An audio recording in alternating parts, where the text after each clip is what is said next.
ಎಲ್ಲರಿಗೂ ನಮಸ್ಕಾರ. ಪ್ರಿಯ ವಿದ್ಯಾರ್ಥಿಗಳೇ, ನನ್ನ ಹೆಸರು ರವಿ.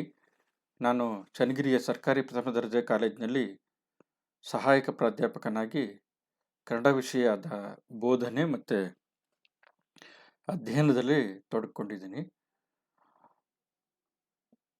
ಹಿಂದಿನ ಅಧಿವೇಶನದಲ್ಲಿ, ಹಿಂದಿನ ಸೆಷನ್ನಲ್ಲಿ ನಾವು ಪಳಿಗಂ ಪಾಪಕ್ಕ ಮಂಜದವರೆಗೈಯರ್ ಅನ್ನುವಂಥ ಪಠ್ಯದ ಒಂದು ಭಾಗವನ್ನು ಅಭ್ಯಾಸ ಮಾಡಿದ್ವಿ.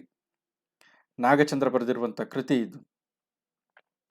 ನಾಗಚಂದ್ರನ ರಾಮಚಂದ್ರ ಚರಿತ ಪುರಾಣ ಅನ್ನುವಂಥ ಕೃತಿಯಿಂದ ಇಟ್ಟಿರುವಂಥ ಒಂದು ಭಾಗ. ಅದರಲ್ಲಿ ಒಂದು ಸಣ್ಣ ಭಾಗವನ್ನು ನಾವು ಅಭ್ಯಾಸ ಮಾಡಿದ್ವಿ.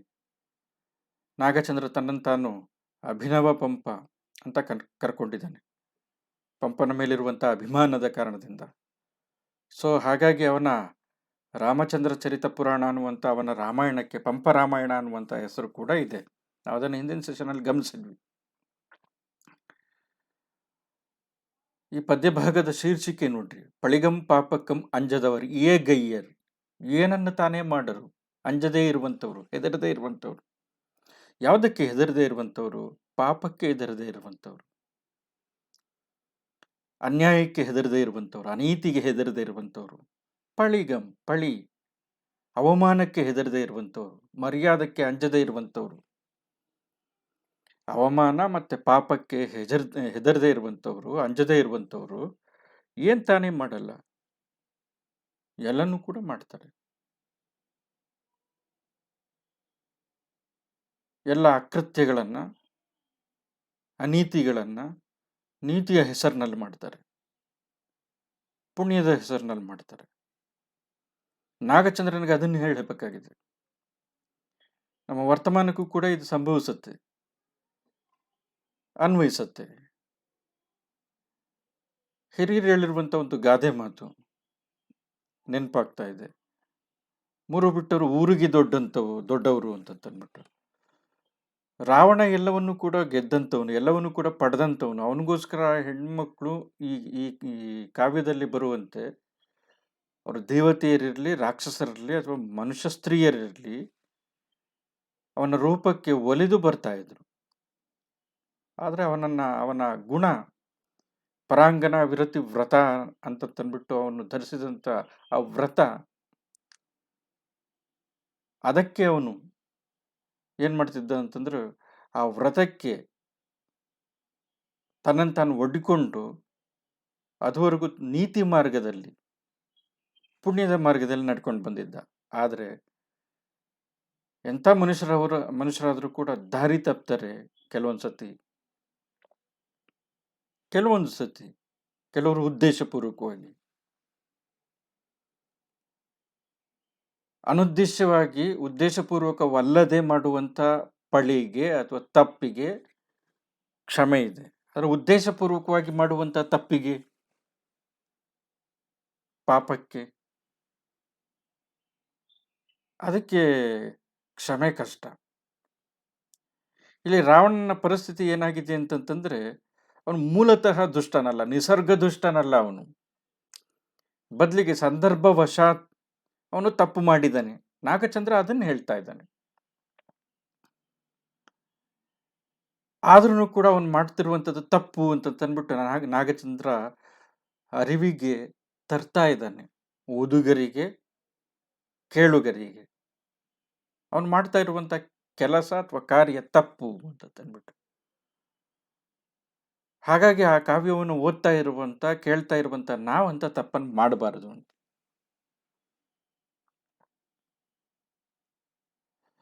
ಹಿಂದಿನ ಭಾಗದಲ್ಲಿ ನಾವು ಗಮನಿಸಿದ್ವಿ ಏನು ಅಂತಂತಂದ್ರೆ, ಈ ದಶಾಸ್ಯ ಅಥವಾ ದಶಾನನ ಏನ್ ಮಾಡಿದ್ದಾನೆ? ಬಲಭದ್ರ ಮತ್ತೆ ವಾಸುದೇವ, ರಾಮ ಮತ್ತೆ ಲಕ್ಷ್ಮಣ ಮತ್ತೆ ಸೀತೆ ಇರುವಂತ ಸ್ಥಳಕ್ಕೆ ಬಂದಿದ್ದಾನೆ. ಕಂಡಿದ್ದಾನೆ ಸೀತೆಯನ್ನ ನೋಡಿದ ತಕ್ಷಣ ಅವನ ಮನಸ್ಸು ವಜ್ರದ ಸಂಕೋಲೆಯಲ್ಲಿ ಬಂಧಿತವಾಗಿದೆ. ಅವನ ನೋಟಕ್ಕೆ ಅವಳ ರೂಪ ಬಲೆಯಾಗಿದೆ. ಅವನ ನೋಟ ಸೆರೆಯಾಯಿತು. ಅವನ ಮನಸ್ಸು ಚಂಚಲ ಆಗ್ತಾ ಇದೆ. ಕವಿ ಅದನ್ನು ತುಂಬಾ ಚೆನ್ನಾಗಿ ಹೇಳಿದೆ. ನಂತರ ಅವನು ತನಗೆ ತಾನೇ ಅನ್ಕೊಳ್ತಾ ಇದ್ದಾನೆ, ಯಾವುದೂ ಕೂಡ ಇವಳ ರೂಪಕ್ಕೆ ಸಮ ಅಲ್ಲ ಅಂತಂತಂದ್ಬಿಟ್ಟು. ಮಣಿರತ್ನಗಳ ಹಾರ,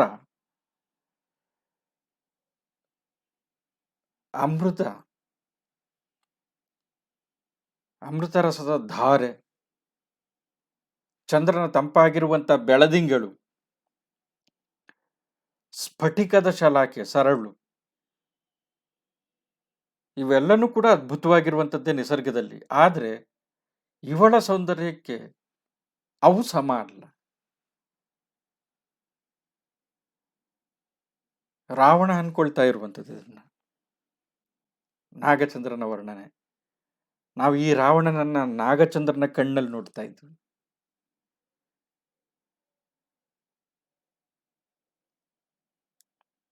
ರಾವಣನ ಮನಸ್ಸಿನಲ್ಲಿ ಈ ಅಂಶಗಳು ಮೂಡ್ತಾ ಇದ್ದಾವೆ. ಆ ಸಂದರ್ಭದಲ್ಲಿ ಮನ್ಮಥ ದೂರದಲ್ಲಿ ನಿಂತು ರಾವಣನ ನೋಡ್ತಾ ಇದ್ದಾನೆ, ರಾವಣ ಸೀತೆಯನ್ನು ನೋಡ್ತಾ ಇದ್ದಾನೆ. ಹಿಂದೆ ಹಲವರು ವಿದ್ಯಾಧರ ಸ್ತ್ರೀಯರು, ಅಪ್ಸರ ಸ್ತ್ರೀಯರು, ದೇವತಾ ಸ್ತ್ರೀಯರು, ದಾನವ ಸ್ತ್ರೀಯರು, ಮನುಷ್ಯ ಸ್ತ್ರೀಯರು ಎಲ್ಲರೂ ಕೂಡ ಮೇಲೆ ಬಿದ್ದು ಬರ್ತಾ ಇದ್ರು. ಆದರೆ ಅವರನ್ನ ವಾಪಸ್ ಕಳಿಸ್ತಾ ಇದ್ದ. ಆ ದೊಡ್ಡತನ ಅವನಲ್ಲಿತ್ತು. ನನ್ನ ಹಿಡಿತಕ್ಕೆ ಸಿಕ್ಕದೇ ಹೋದಂತ ರಾವಣ, ಆಸೆಯ ಹಿಡಿತಕ್ಕೆ ಸಿಕ್ಕದೇ ಹೋದಂತ ರಾವಣ, ಬಯಕೆಯ ಹಿಡಿತಕ್ಕೆ ಸಿಗದೇ ಇದ್ದಂತ ರಾವಣ ಅಂತ ಗುಣವನ್ನ ತೋರಿಸ್ತಾ ಇದ್ನಲ್ಲ. ಈಗ ಆ ಗುಣ ಏನಾಯ್ತು? ಮನ್ಮಥನು ಆಲೋಚಿಸ್ತಾ ಇದೆ. ರಾವಣನ ಆ ಗುಣ ಈಗೇನಾಯ್ತು?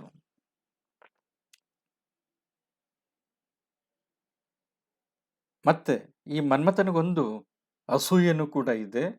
ರೂಪಿನೊಳು ಮಚ್ಚರಿಸುವನ್ ಎನಗೆ, ರೂಪಿನೊಳು, ರೂಪದಲ್ಲಿ ನನಗಿಂತನೂ ಕೂಡ ರೂಪವಂತನಾಗಿರುವಂಥವನು. ಇನ್ನ ಗುಣ, ಆಸೆಯಿಂದ ಇವನನ್ನ ಕಟ್ಟಾಕಣ ಅಂತಂತಂದ್ರೆ, ಆಸೆಯ ಪಾಶದಲ್ಲಿ ಇವನ್ನ ಕಟ್ಟಾಕಣ ಅಂತಂತಂದ್ರೆ, ಬಯಕೆಯ ಪಾಶದಲ್ಲಿ, ಕಾಮನೆಯ ಪಾಶದಲ್ಲಿ ಇವನನ್ನ ಕಟ್ಟಾಕಣ ಅಂತಂತಂದ್ರೆ ಅದಕ್ಕೂ ಕೂಡ ಸಿಗದೆ ಇದ್ದಂಥ ವ್ಯಕ್ತಿ ಈಗ ಸರಿಯಾಗಿರುವಂತಹ ಸಮಯ ಬಂದಿದೆ ಇವನ್ನ ನನ್ನ ನಿಯಂತ್ರಣಕ್ಕೆ ತೆಗೆದುಕೊಳ್ಳೋದಕ್ಕೆ. ಮನ್ಮಥ ಏನ್ ಮಾಡ್ತಿದ್ದಾನೆ ಅಂತಂದ್ರೆ, ಅಂಬನಂಬಟ್ಟುವನ್ನಂ. ಅಂಬು ಅಂತಂತಂದ್ರೆ ಬಾಣ. ಮನ್ಮಥನ ಬಾಣ ಯಾವುದು? ಹೂ ಬಾಣ. ಅಂಬು ಅಟ್ಟುವನ್ನಂ, ಬಾಣವನ್ನ ಬಾಣ ಅಟ್ಟಿಸ್ಕೊಂಡು ಹೋಗುವಂತೆ, ಹಿಂಬಾಲಿಸುವಂತೆ, ಒಂದರ ಹಿಂದೆ ಒಂದು ಬಾಣವನ್ನ ಪ್ರಯೋಗ ಮಾಡ್ತಾ ಇದ್ದಾನೆ. ಅವನ 5 ಬಾಣಗಳನ್ನ. ಮನ್ಮಥ 5 ಬಾಣಗಳನ್ನು ಹೊಂದಿರುವಂತಹ ಕಾರಣದಿಂದ ಅವನಿಗೆ ಪಂಚಶರ ಅಥವಾ ಪಂಚಬಾಣ ಅಂತ ಅನ್ನುವಂಥ ಹೆಸರು ಕೂಡ ಇದೆ, ನಾನು ಉಲ್ಲೇಖ ಮಾಡಿದ್ದೆ. ರಾವಣನ ಈ ಪರಿಸ್ಥಿತಿಯನ್ನ ಕಂಡು ಕವಿ ಹೇಳ್ತಾ ಇದ್ದಾನೆ,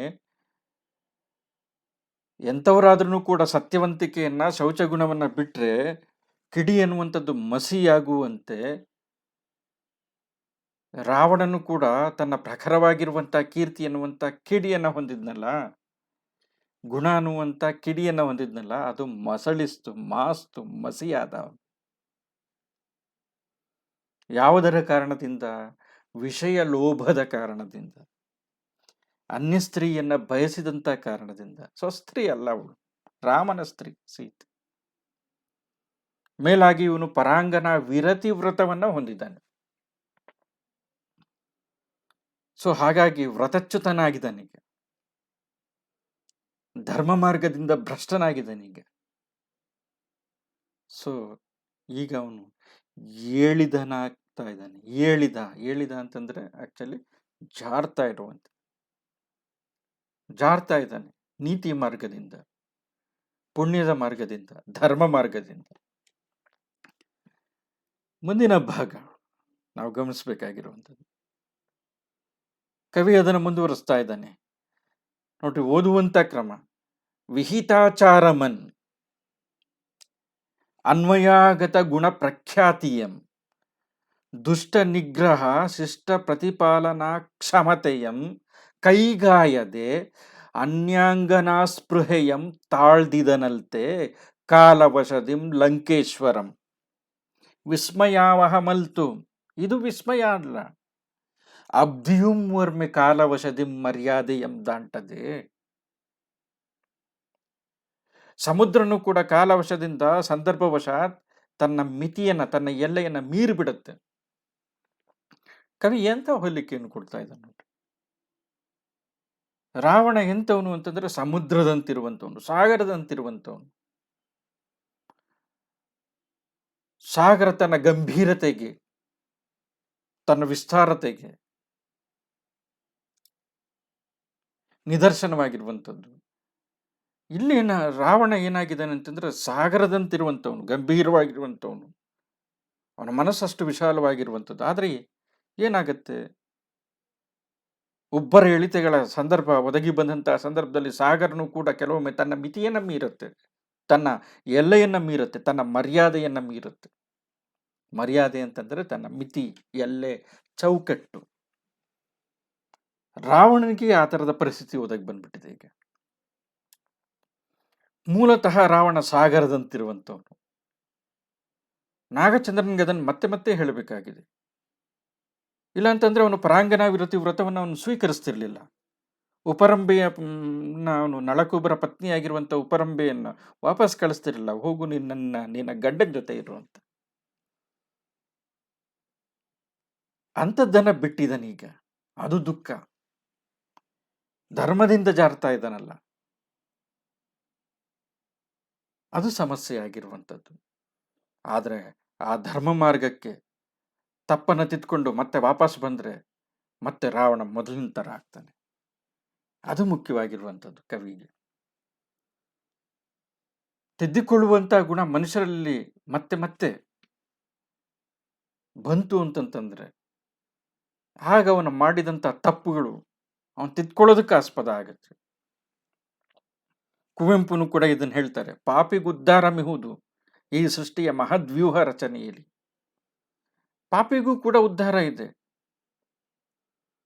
ಆದರೆ ತಾನು ಮಾಡಿರುವಂಥದ್ದು ಪಾಪದ ಕೆಲಸ ಅನ್ನುವಂಥದ್ದು ಅವನ ಅರಿವಿಗೆ ಬಂದು ಅವನು ಸರಿದಾರಿ ಹಿಡಿಬೇಕು. ನೋಡಿ, ಇಲ್ಲ ಹೇಳ್ತಾ ಇರುವಂಥದ್ದು ವಿಹಿತಾಚಾರಮನ್. ಹಿತಾಚಾರ, ವಿಹಿತ, ಉತ್ತಮವಾಗಿರುವಂಥ ಆಚಾರ, ಆಚರಣೆ, ನಡತೆ, ವರ್ತನೆ. ವಿಹಿತಾಚಾರಮನ್, ಅದುವರೆಗೆ ಅವನು ಪಾಲಿಸಿಕೊಂಡು ಬಂದಿದ್ದಂಥ ಉತ್ತಮವಾಗಿರುವಂಥ ವರ್ತನೆಯನ್ನ ಅಥವಾ ನಡವಳಿಕೆಯನ್ನ ಒಂದು. ನಂತರ ಅನ್ವಯಾಗತ ಗುಣ ಪ್ರಖ್ಯಾತಿಯ, ಅನ್ವಯಾಗತ, ಅನ್ವಯ ಪರಂಪರಾಗತ,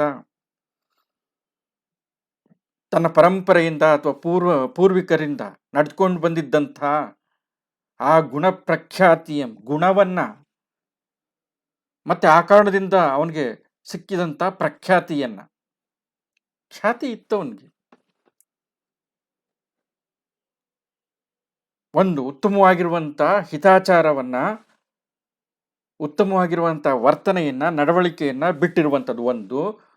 ವಂಶಪಾರಂಪರ್ಯವಾಗಿ ಅಥವಾ ತನ್ನ ಹಿಂದಿನ ವರ್ತನೆಗಳಿಂದ ಅವನು ರೂಢಿಸ್ಕೊಂಡು ಬಂದಿದ್ದಂಥ, ಅನ್ವಯ ಅಂತಂತಂದ್ರೆ ಪರಂಪರೆ ಇಂದ ರೂಢಿಸ್ಕೊಂಡು ಬಂದಿದ್ದಂಥ ಗುಣಪ್ರಖ್ಯಾತಿಯನ್ನ, ಆಮೇಲೆ ದುಷ್ಟ ನಿಗ್ರಹ ಶಿಷ್ಟ ಪ್ರತಿಪಾಲನಾ ಕ್ಷಮತೆಯಂ.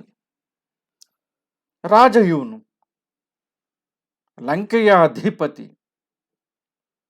ರಾಜನ ಕರ್ತವ್ಯ ಏನು ಅಂತಂದ್ರೆ ದುಷ್ಟರನ್ನ ನಿಗ್ರಹಿಸಬೇಕು, ಶಿಷ್ಟರನ್ನ ಪ್ರತಿಪಾಲಿಸಬೇಕು, ರಕ್ಷಿಸಬೇಕು. ದುಷ್ಟರಾಗಿರುವಂಥವ್ರನ್ನ ದಂಡಿಸಬೇಕು, ಉತ್ತಮರನ್ನ ರಕ್ಷಿಸಬೇಕು. ರಾಜನಾಗಿರುವಂಥ ಇವನೇ, ರಾವಣನೇ ಏನ್ ಮಾಡ್ತಾ ಇದ್ದಾನೆ ಈಗ, ಅನ್ಯರ ಸ್ತ್ರೀಯನ್ನ ಬಯಸ್ತಾ ಇದ್ದಾನೆ. ಇವನೇ ದುಷ್ಟನಾಗ್ತಾ ಇದ್ದಾನೆ. ಇವನೇ ದುಷ್ಟನಾದ್ರೆ ಇವನ್ನ ಶಿಷ್ಟರ ರಕ್ಷಣೆ ಮಾಡುವಂಥವ್ರು ಯಾರು? ಉತ್ತಮರನ್ನ ರಕ್ಷಿಸಬೇಕಾಗಿರುವಂಥವನೇ ಮತ್ತೊಬ್ಬರ ನಿಗ್ರಹಕ್ಕೆ ಹೋದ್ರೆ, ಉತ್ತಮರ ನಿಗ್ರಹಕ್ಕೆ ಹೋದ್ರೆ ಇನ್ನ ದುಷ್ಟರನ್ನ ನಿಗ್ರಹ ಮಾಡುವಂಥವನು ಯಾರು? ಇವನೇ ದುಷ್ಟನಾಗಿ ನಿಂತಿದ್ದಾನೆ. ದುಷ್ಟ ನಿಗ್ರಹ ಶಿಷ್ಟ ಪ್ರತಿಪಾಲನಾ ಕ್ಷಮತೆಯಂ, ಆ ಕೆಲಸವನ್ನ ಕೈಗಾಯದೆ, ಅದನ್ನ ಕೈ ಬಿಟ್ಟು, ಅದನ್ನ ಹೊಂದದೆ, ಅದನ್ನ ರೂಢಿಸ್ಕೊಂಡಿದ್ದ, ಆದ್ರೆ ಈಗ ಅದನ್ನ ಕೈ ಬಿಟ್ಟ, ಕೈಗಾಯದೆ. ಕೈಗಾಯಬೇಕಾಗಿತ್ತು, ಅದನ್ನು ಉಳಿಸ್ಕೊಳ್ಬೇಕಾಗಿತ್ತು. ಆದರೆ ಈಗ ಕೈಗಾಯದೆ ಹಿಂದೆಯಿಂದ ಅವನು ರೂಢಿಸ್ಕೊಂಡು ಬಂದಿದ್ದಂಥ ಆಚರಣೆಯನ್ನ ಕೈಗಾಯಲಿಲ್ಲ, ಕೈಬಿಟ್ಟ. ಪರಂಪರೆಯಿಂದ ಬಂದಂಥ ಗುಣಪ್ರಖ್ಯಾತಿಯನ್ನ ಕೈಬಿಟ್ಟ. ದುಷ್ಟ ನಿಗ್ರಹ ಮಾಡುವಂಥ ರಾಜನ ಕರ್ತವ್ಯವನ್ನ ಕೈಬಿಟ್ಟ. ಸಿಸ್ಟರ್ನ ರಕ್ಷಿಸುವಂಥ, ಉತ್ತಮರನ್ನ ರಕ್ಷಿಸುವಂಥ ಆ ಕ್ಷಮತೆಯನ್ನ, ಆ ದಕ್ಷತೆಯನ್ನ ಕೈಬಿಟ್ಟ. ಬದಲಾಗಿ ಏನ್ ಮಾಡ್ದ? ಅನ್ಯಾಂಗನ ಸ್ಪೃಹೆಯಂ ತಾಳ್ದಿದನಲ್ತೆ. ಅನ್ಯಾಂಗನ ಸ್ಪೃಹೆ ಅಂತಂದ್ರೆ ಅನ್ಯ ಅಂಗನೆ ಅಂತಂದ್ರೆ ಸ್ತ್ರೀ, ಹೆಣ್ಣು. ಅನ್ಯಾಂಗನೆ ಪರರ ಹೆಣ್ಣು. ರಾವಣನ ಹೆಣ್ಣಲ್ಲ ಸೀತೆ, ರಾಮನ ಹೆಣ್ಣು. ಆ ರಾಮನ ಹೆಣ್ಣಿನ ಕುರಿತಾಗಿ ಅವನು ಕಾಮನೆಯನ್ನ ವ್ಯಕ್ತಪಡಿಸ್ತಾ ಇದ್ದಾನೆ. ಯಾರು? ರಾವಣ. ಇದು ಅವನ ಹಿಂದೆಯಿಂದ ಗಳಿಸ್ಕೊಂಡು ಬಂದಿದ್ದಂಥ ಎಲ್ಲ ಗುಣಗಳನ್ನು ಕೂಡ ತೊಳೆದಾಕ್ಬಿಡ್ತು, ಹಾಕ್ಬಿಡ್ತು. ಅನ್ಯಾಂಗನ ಸ್ಪೃಹೆಯಂ ತಾಳ್ದಿದನಲ್ತೆ ಕಾಲವಶದಿಂ ಲಂಕೇಶ್ವರಂ. ಲಂಕೇಶ್ವರ, ಲಂಕೆಗೆ ಒಡೆಯನಾಗಿರುವಂಥವನು. ಸುವರ್ಣ ಲಂಕೆ ಅಂತ ಕರೀತಾರೆ, ಸ್ವರ್ಣ ಲಂಕೆ.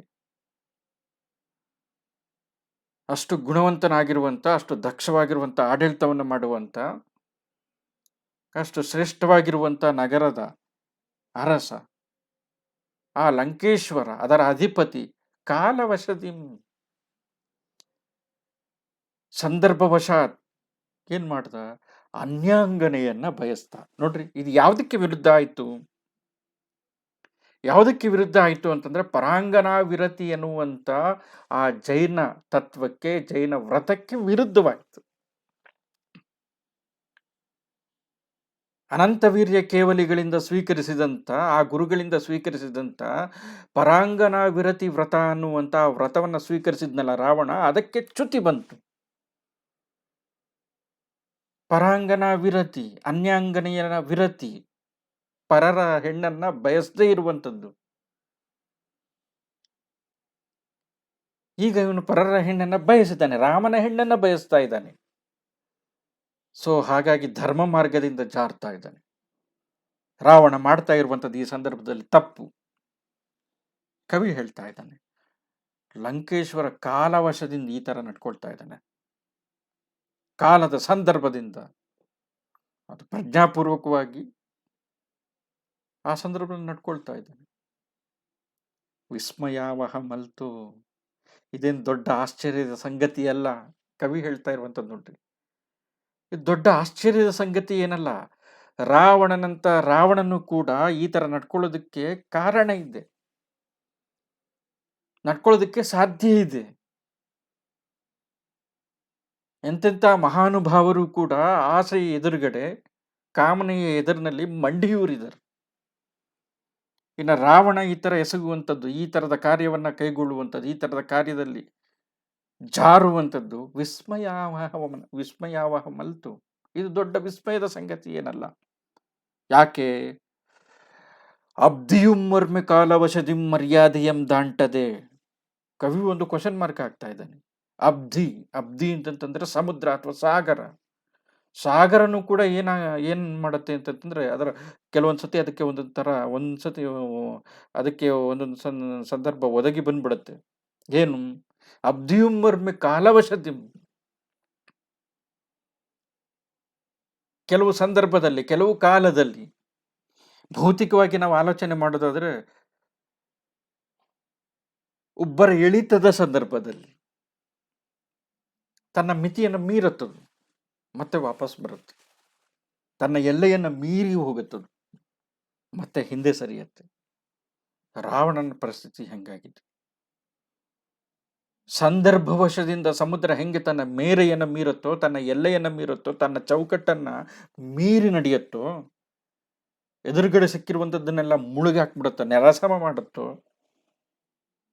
ಆ ಥರ ರಾವಣನು ಕೂಡ ಸಮುದ್ರದಂತೆ ಗಂಭೀರವಾಗಿರುವಂಥ ವ್ಯಕ್ತಿ, ಅಥವಾ ಆ ವಿಸ್ತಾರವಾಗಿರುವಂಥ ವ್ಯಕ್ತಿತ್ವವನ್ನು ಪಡೆದಿರುವಂಥವನು. ಅಂಥವನು ಇಂಥ ಕೆಲಸವನ್ನು ಮಾಡ್ತಾ ಇದ್ದಾನೆ. ವಿಸ್ಮಯಾವಹ ಮಲ್ತು, ಇದು ವಿಸ್ಮಯದ ಸಂಗತಿ ಏನಲ್ಲ. ಆಸೆ ಅನ್ನುವಂಥದ್ದು ಅಷ್ಟು ಬಲವತ್ತರವಾಗಿರುವಂಥದ್ದು, ಕಾಮ ಅನ್ನುವಂಥದ್ದು ಬಯಕೆ ಎನ್ನುವಂಥದ್ದು ಅಷ್ಟು ಬಲಯುತವಾಗಿರುವಂಥದ್ದು. ಎಂಥ ವ್ಯಕ್ತಿಯನ್ನಾದರೂ ಕೂಡ ಹಿಂಡಿ ಹಿಪ್ಪೆ ಮಾಡ್ಬಿಡುತ್ತೆ. ಎಂಥ ಮರ್ಯಾದಸ್ಥನನ್ನು ಕೂಡ ಮರ್ಯಾದೆಗೇಡು ಮಾಡುತ್ತದೆ. ಸೊ ಇದನ್ನು ನಿಯಂತ್ರಿಸುವಂಥದ್ದು ಇದೆಯಲ್ಲ, ಇದು ಕಷ್ಟ. ಆಸೆಯನ್ನು ನಿಗ್ರಹಿಸುವಂಥದ್ದು. ಇದನ್ನು ನಿಗ್ರಹಿಸಿದಂತಹ ಕಾರಣದಿಂದನೇ ಬುದ್ಧ ಅಥವಾ ಮಹಾವೀರ ಶ್ರೇಷ್ಠರಾದದ್ದು. ಕವಿ ಹೇಳ್ತಾ ಇದ್ದಾನೆ, ಪರೋಕ್ಷವಾಗಿ ನಮ್ಮ ಗಮನಕ್ಕೆ ತರ್ತಾ ಇದ್ದಾನೆ. ರಾವಣ ಇದನ್ನ ನಿಗ್ರಹಿಸ್ತಾನ ಗೊತ್ತಿಲ್ಲ ನಮಗೆ ಈ ಭಾಗದಲ್ಲಿ.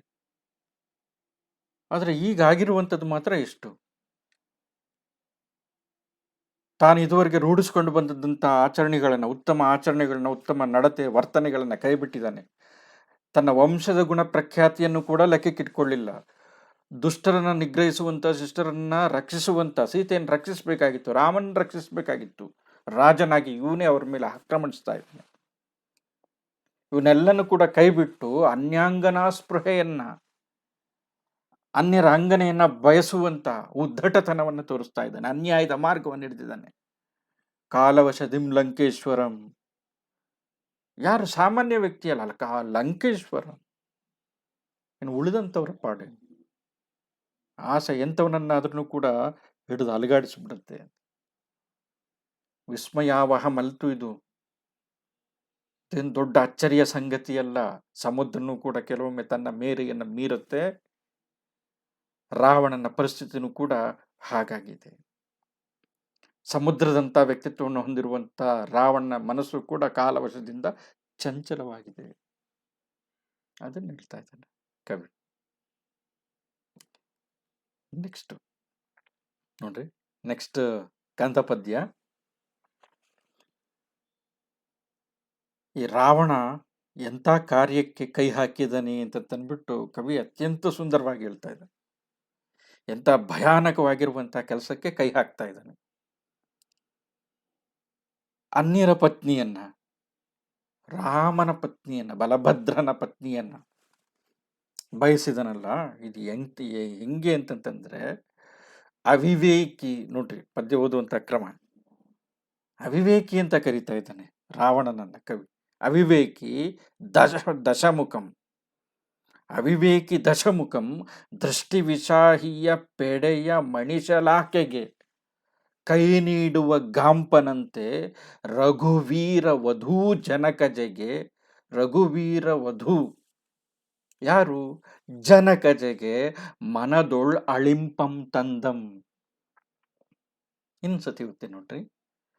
ಅವಿವೇಕಿ ದಶಮುಖಂ ದೃಷ್ಟಿವಿಷಾಹಿಯ ಪೆಡೆಯ ಮಣಿಶಲಾಕೆಗೆ ಕೈ ನೀಡುವ ಗಾಂಪನಂತೆ ರಘುವೀರ ವಧು ಜನಕಜೆಗೆ ಮನದೊಳ್ ಅಳಿಂಪಂ ತಂದಂ. ಅಳಿಪಂ ತಂದಂ. ಅವಿವೇಕಿ ದಶಮುಖಂ, ತನ್ನ ವಿವೇಕವನ್ನ ಕಳ್ಕೊಂಡ್ಬಿಟ್ಟಿದನು. ಅವಿವೇಕಿ ಆದ್ರಿಂದ. ಯಾರು? ದಶಮುಖ. ಹೆಸರಂಗೆ ಹೇಳ್ತಾ ಇದ್ದ ನೋಡ್ರಿ, ದಶಮುಖ.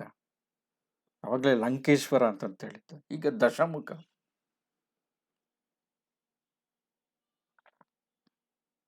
ದಶಮುಖ ಅಂತಂತಂದ್ರೆ 10 ಬಗೆಯ ಪ್ರಜ್ಞೆಗಳು ಏಕಕಾಲದಲ್ಲಿ ಕೆಲಸ ಮಾಡಬೇಕಾಗಿತ್ತು.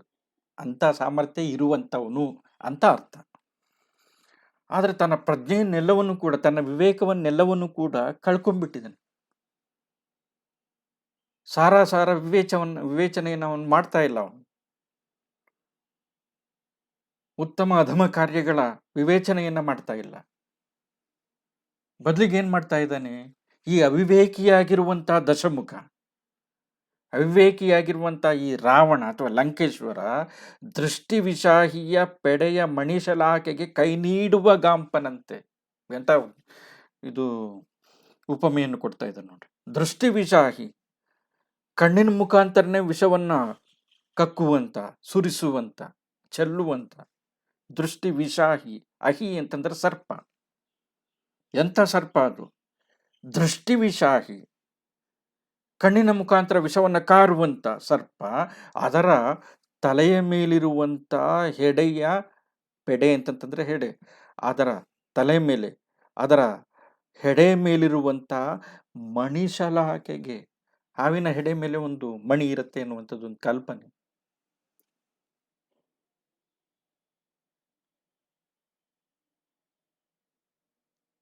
ಅದರ ಮೇಲೆ ಒಂದು ಮಣಿರತ್ನ ಇರುತ್ತೆ.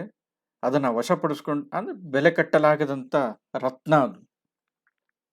ಅದನ್ನ ವಶಪಡಿಸ್ಕೊಳ್ಳುವಂಥ ಗಾಂಪನಂತೆ.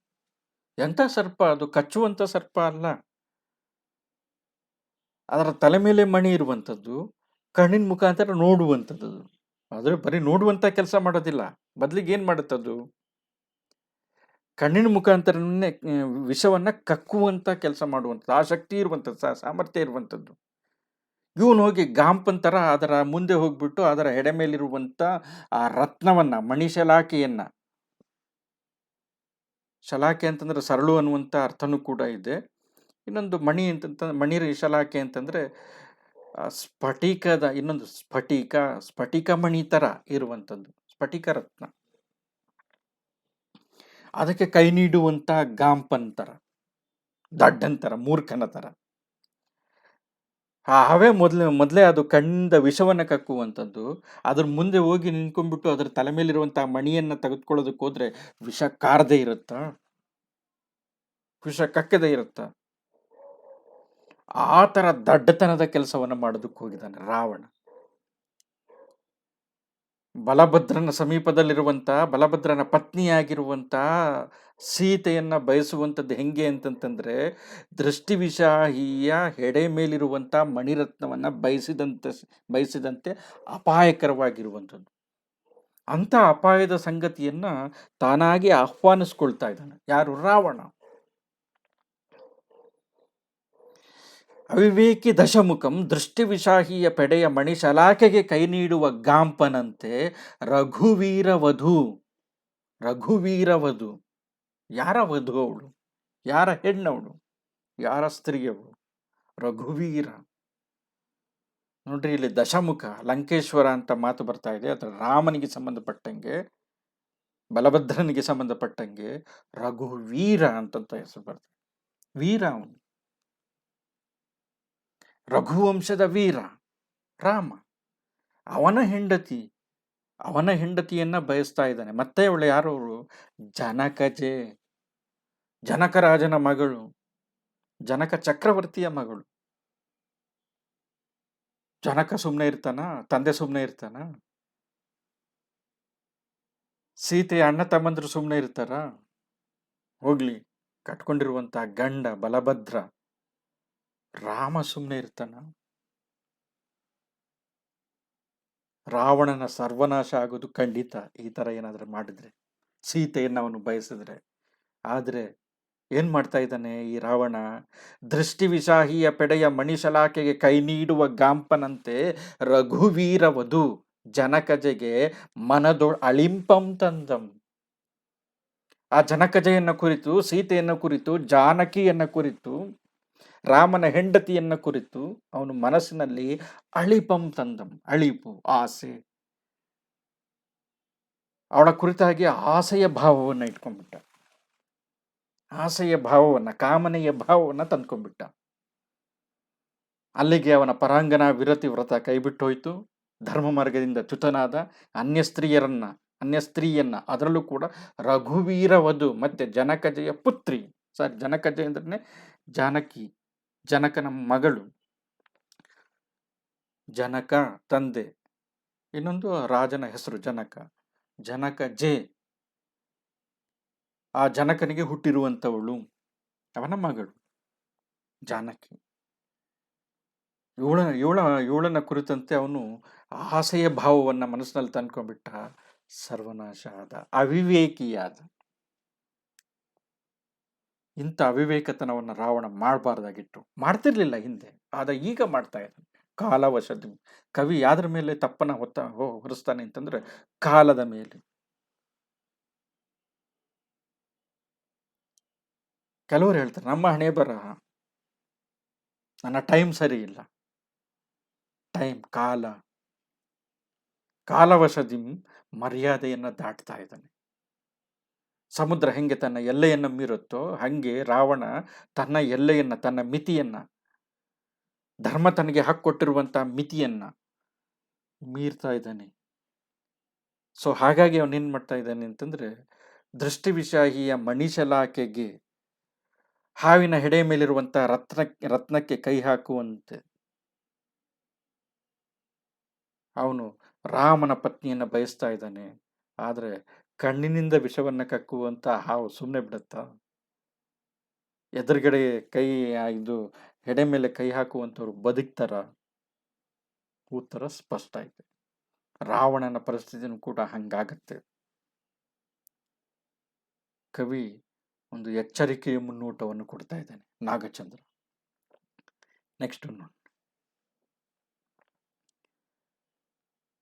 ಈಗ ರಾವಣನಿಗೆ ಸೀತೆಯನ್ನ ಪಡಿಬೇಕು ಅನ್ನುವಂಥ ಮನಸ್ಸು ತಡೆಯಲಾರ್ದಂಗೆ ಒತ್ತರಿಸಿ ಬಂದ್ಬಿಟ್ಟಿದೆ.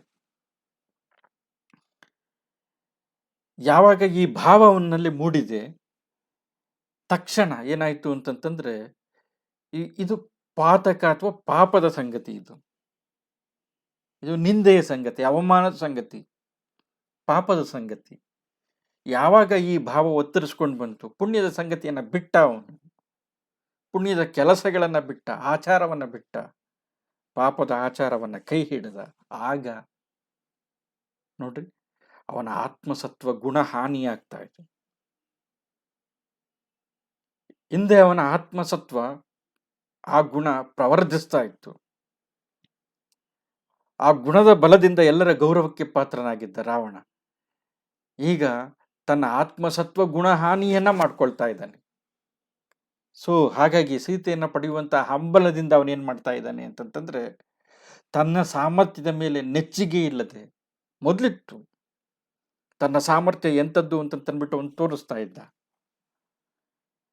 ನಳಕೂಬರ ರಾಜರ ಮೇಲೆ, ರಾಜ್ಯದ ಮೇಲೆ ದಂಡೆ ಎತ್ತೋಗಿದ್ದ. ಆದರೆ ಅವನ ರಾಜ್ಯವನ್ನು ಗೆದ್ದು ಅವನ ಪತ್ನಿ, ಬಯಸಿ ಬಂದಂತ ಅವನ ಪತ್ನಿಯನ್ನು ಕೂಡ ಹಿಂದಿರುಗಿಸಿದ್ದ. ಅವನ ಆತ್ಮಸತ್ವ ಹಂಗಿತ್ತು. ಏನಾಗಿದೆ, ಈಗೇನಾಯ್ತು? ಯಾವಾಗ ಪರಾಂಗನ ವಿರತಿ ವ್ರತವನ್ನು ಕೈಬಿಟ್ಟ, ಆತ್ಮಸತ್ವದ ಗುಣ ಹಾನಿಯಾಯಿತು, ಧರ್ಮ ಮಾರ್ಗದಿಂದ ಚ್ಯುತನಾದ. ಕವಿ ಹೇಳ್ತಾ ಇದ್ದಾನೆ, ಓದುವಂತ ಕ್ರಮ ನೋಡ್ಕೊಳ್ರಿ. ಪರವಧುಗೆ ಆಸೆಗೈವ ಅಧಿಕ ಪಾತಕ ಮುಂದು, ಒಂದೊಂದೇ ಪಟ್ಟಿ ಮಾಡ್ತಾ ಇದ್ದ. ಪರವಧುಗೆ ಆಸೆಗೈವ ಅಧಿಕ ಪಾತಕ ಮುಂದು, ರಘು ಪ್ರವೀರನೋಳ್ ಧುರದೋಳ್ ಎದಿರ್ಚದೆ ಓಸರಿಸಿ ವಂಚಿಸೆ ಸೀತೆಯನ್ ಉಯ್ವ ಭೀತಿಯೊಂದು.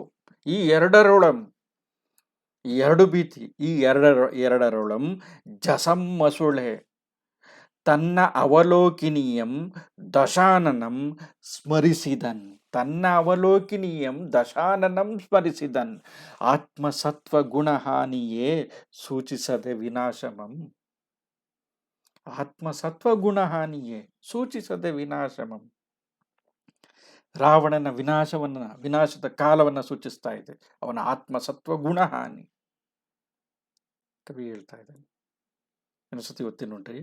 ಪರವಧುಗೆ ಆಸೆಗೈವ ಅಧಿಕ ಪಾತಕ ಮುಂದು, ರಘು ಪ್ರವೀರನೋಳ್ ಧುರದೋಳ್ ಇದಿರ್ಚದೆ ಓಸರಿಸಿ ವಂಚಿಸೆ ಸೀತೆಯ ನುಯ್ವ ಭೀತಿಯೊಂದು. ಈ ಎರಡರೊಳಂ ಜಸಮ್ಮಸುಳೆ ತನ್ನ ಅವಲೋಕಿನಿಯಂ ದಶಾನನಂ ಸ್ಮರಿಸಿದನ್. ಆತ್ಮಸತ್ವ ಗುಣಹಾನಿಯೇ ಸೂಚಿಸದೆ ವಿನಾಶಮಂ.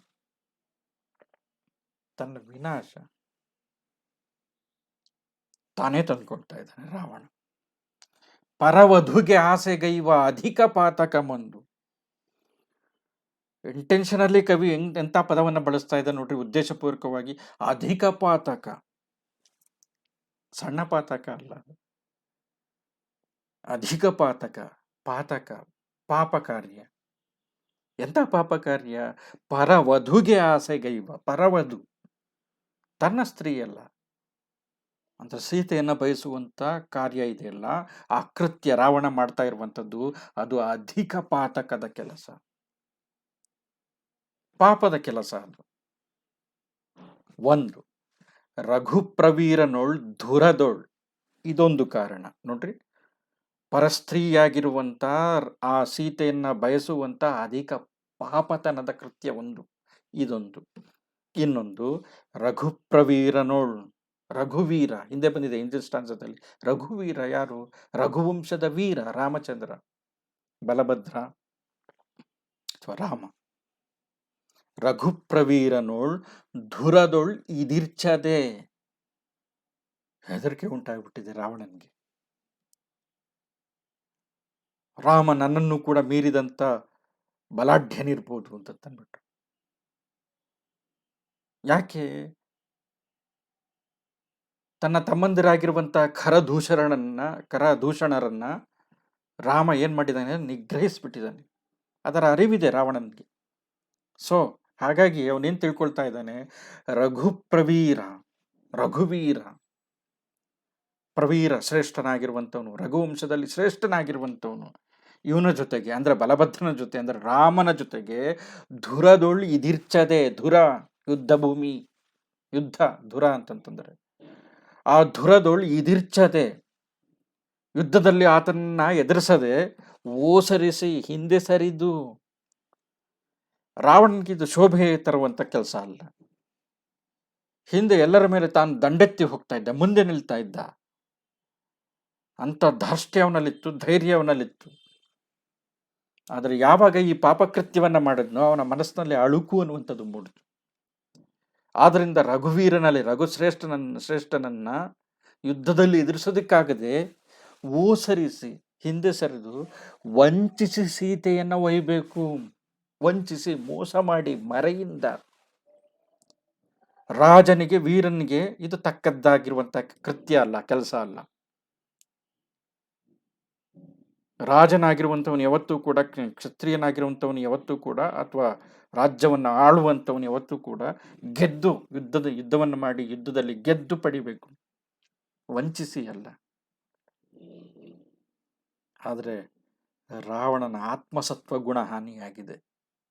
ಅವನೇನ್ ಮಾಡ್ತಿದ್ದಾನೆ ಅಂತಂತಂದ್ರೆ, ಧುರದಲ್ಲಿ ರಘುಪ್ರವೀರನನ್ನ ಯುದ್ಧರಂಗದಲ್ಲಿ ರಘುಕುಲದ ಶ್ರೇಷ್ಠನಾಗಿರುವಂತ ರಾಮನನ್ನ ಎದುರಿಸದೆ ಹಿಂದೆ ಸರಿದು ಮೋಸದಿಂದ ಸೀತೆಯನ್ನು ಒಯ್ಯಬೇಕು, ಮೋಸದಿಂದ ಸೀತೆಯನ್ನ ಪಡಿಬೇಕು ಅನ್ನುವಂತ ಭೀತಿ, ಹೆದರಿಕೆಯ ಭಾವ ಅವನ ಮನಸ್ಸಿನಲ್ಲಿ ಮೂಡಿದೆ.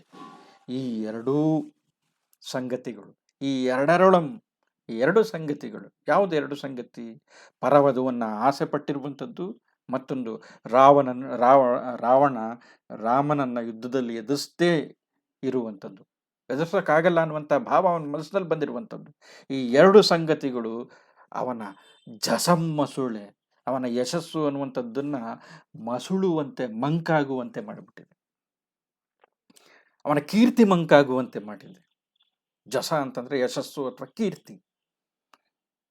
ಅವನ ಗುಣಪ್ರಖ್ಯಾತಿ ಇತ್ತು, ಹಿಂದಿನ ಸ್ಟಾನ್ಸದಲ್ಲಿ ಬಂದಿದೆ, ಅದು ಹಿಂದಿನ ಪ್ಯಾರದಲ್ಲಿ ಅನ್ವಯಾಗತವಾಗಿರುವಂತಹ ಗುಣಪ್ರಖ್ಯಾತಿ, ಅದು ವಂಶ ಪಾರಂಪರ್ಯವಾಗಿ ಸಂಪಾದಿಸಿರುವಂತಹ ಗುಣಪ್ರಖ್ಯಾತಿ, ಅದು ಮಂಕಾಗುವಂತೆ, ಅದು ಮಸಳಿ ಹೋಗುವಂತೆ ಏನ್ ಮಾಡ್ತಾ ಇದ್ದಾನೆ? ತನ್ನ ಅವಲೋಕಿನೀಯಂ ದಶಾನನನ್ ಸ್ಮರಿಸಿದನ್. ತಾನು ಗಳಿಸಿರುವಂತ ವಿದ್ಯಾದೇವತೆ, ತಾನು ಒಲಿಸಿಕೊಂಡಿರುವಂತಹ ವಿದ್ಯಾದೇವತೆ, ಆಕೆ ಹೆಸರು ಅವಲೋಕಿನಿ. ಆ ಅವಲೋಕಿನಿಯನ್ನ ದಶಾನನ ಸ್ಮರಿಸ್ತಾ ಇದ್ದಾನೆ. ಬಾ ನೀನು ಅವಲೋಕಿನಿ, ಇಲ್ಲಿ ನನ್ನ ಸಹಾಯಕ್ಕೆ ಬಾ. ಯಾರ ಸಹಾಯವನ್ನು ಕೂಡ ಯುದ್ಧರಂಗದಲ್ಲಿ ಬೇಡದೇ ಇರುವಂತ ರಾವಣ, ಯಾರ ವಿರುದ್ಧವಾದ್ರೂ ಕೂಡ ಯಾರ ಸಹಾಯವನ್ನು ಬೇಡದೆ ಮುನ್ನುಗ್ತಾ ಇದ್ದಂತ ರಾವಣ, ಪರವಧುಗೆ ಆಸೆಗೈಯುವಂತ ಪಾಪಕೃತ್ಯವನ್ನ ಮಾಡಿದಂತಹ ಕಾರಣದಿಂದ, ವೀರನಾಗಿರುವಂತ ರಾಮನನ್ನ ಯುದ್ಧರಂಗದಲ್ಲಿ ಎದುರಿಸಕ್ಕಾಗದೇ ಇರುವಂತಹ ಕಾರಣದಿಂದ ಅವನೇನ್ ಮಾಡ್ತಾ ಇದ್ದಾನೆ ಅಂತಂತಂದ್ರೆ, ತಾನು ಹಿಂದೆ ಒಲಿದು ಪಡೆದಂತ, ತಾನು ಗಳಿಸಿದಂತ ಆ ವಿದ್ಯೆಯನ್ನು ಸ್ಮರಿಸ್ತಾ ಇದ್ದಾನೆ, ಅವಲೋಕಿನಿಯನ್ನ. ಕವಿ ಹೇಳ್ತಾ ಇದ್ದಾನೆ, ಇದಕ್ಕೊಂದು ಟಿಪ್ಪಣಿಯನ್ನು ಕೊಡ್ತಿದ್ದಾನೆ, ಶರಾ ಬರಿತಾ ಇದ್ದಾನೆ. ಏನು ಅಂತಂತಂದ್ರೆ, ಆತ್ಮ ಸತ್ವ ಗುಣಹಾನಿಯೇ ಸೂಚಿಸದೆ ವಿನಾಶಮಂ. ಇದು ರಾವಣನ ವಿನಾಶ. ಇದು ಅಸಹಾಯಕ ಅಲ್ಲ, ಅವನು ಅಸಹಾಯ ಶೂರ. ಈಗ ಅಸಹಾಯಕನಾಗಿದ್ದಾನೆ. ಅಸಹಾಯ ಶೂರನಾಗಿರುವಂತ, ಯಾರ ಸಹಾಯವನ್ನು ಬಯಸದೇ ಇರುವಂತ ಶೂರನಾಗಿರುವಂತ, ಮತ್ತೊಬ್ಬರ ಸಹಾಯವನ್ನು ಬಯಸದೇ ಇರುವಂತ ಈ ರಾವಣ ಈಗೇನ್ ಮಾಡ್ತಿದ್ದಾನೆ ಅಂತಂದ್ರೆ, ಸೀತೆಯನ್ನ ಪಡೆಯೋದಕ್ಕೋಸ್ಕರ ಅವಲೋಕಿನಿಯನ್ನ ಬಯಸ್ತಾ ಇದ್ದಾನೆ. ಇದೇ ಸೂಚನೆ ನಾಗಚಂದ್ರ ಹೇಳ್ತಾ ಇರುವಂತದ್ದು. ಇದೇ ಸೂಚನೆ ಏನು ಅಂತಂದ್ರೆ, ರಾವಣನ ಆತ್ಮಸತ್ವ ಗುಣಹಾನಿಯಾಗಿದೆ. ಇಲ್ದೇ ಇದ್ರೆ ಅವನು ಅವಲೋಕಿನಿಯನ್ನ ಸ್ಮರಿಸ್ತಾ ಇದ್ನ? ತನ್ನ ಬಾಹುಬಲವನ್ನ ನಂಬ್ತಾ ಇದ್ದ, ತನ್ನ ಬುದ್ಧಿ ಬಲವನ್ನ ನಂಬ್ತಾ ಇದ್ದ, ತನ್ನ ವಿವೇಕವನ್ನ ನಂಬ್ತಾ ಇದ್ದ, ನೆಚ್ಕೊಳ್ತಾ ಇದ್ದ.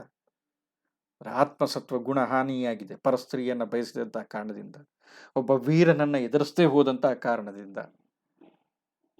ಸೊ ಹಾಗಾಗಿ ಅವನು ಏನ್ ಮಾಡ್ತಾ ಇದ್ದಾನೆ ಅಂತಂದ್ರೆ, ಅವಲೋಕಿನಿ ವಿದ್ಯೆಯನ್ನ ಸ್ಮರಿಸ್ತಾ ಇದ್ದಾನೆ. ನೋಡ್ರಿ, 2 ತಪ್ಪುಗಳನ್ನ ಮಾಡಿದ್ದಾನೆ. ಪರವಧು ಆಗಿರುವಂತ ಸೀತೆಯನ್ನ ಬಯಸಿರುವಂಥದ್ದು, ಮತ್ತೆ ವೀರನಾಗಿರುವಂತ ರಾಮನನ್ನ ಹೆದರಿಸದೆ, ಯುದ್ಧರಂಗದಲ್ಲಿ ಎದುರಿಸಲಾರದೆ, ಅವನ್ನ ಹೆದರ್ಸೋದಕ್ಕೂ ಆಗ್ತಾ ಇಲ್ಲ, ಯುದ್ಧರಂಗದಲ್ಲಿ ಎದುರಿಸೋದಕ್ಕೂ ಹೋರಾಡೋದಕ್ಕೂ ಆಗ್ತಾ ಇಲ್ಲ. ಆದರೆ ಸೀತೆಯನ್ನ ರಾಮನಿಂದ ಹೆಂಗಾದ್ರೂ ಮಾಡಿ ವಂಚಿಸಿ ಪಡಿಬೇಕು ಅನ್ನುವಂಥ ಆಸೆ ಉಳ್ಕೊಂಡ್ಬಿಟ್ಟಿದೆ. ಆದ್ದರಿಂದ ತಾನು ಗಳಿಸಿದಂಥ ವಿದ್ಯೆಯಾಗಿರುವಂಥ ಅವಲೋಕಿನಿಯನ್ನ ಸ್ಮರಿಸ್ತಾ ಇದ್ದಾನೆ. ರಾವಣನ ವಿನಾಶ ಅನ್ನುವಂಥದ್ದು ಇದೇ ಸೂಚಿಸ್ತಾ ಇದೆ, ಆಗ್ತಾ ಇದೆ. ರಾವಣನ ವಿನಾಶ ಶತಸಿದ್ಧ ಅನ್ನುವಂಥದ್ದು ಈ ಸಂಗತಿಗಳೇ ಸೂಚಿಸ್ತಾ ಇದೆ, ಕವಿ ಹೇಳ್ತಾ ಇರುವಂಥದ್ದು. ನೆಕ್ಸ್ಟ್, ಇದು ವಚನ, ಇದು ಗದ್ಯ.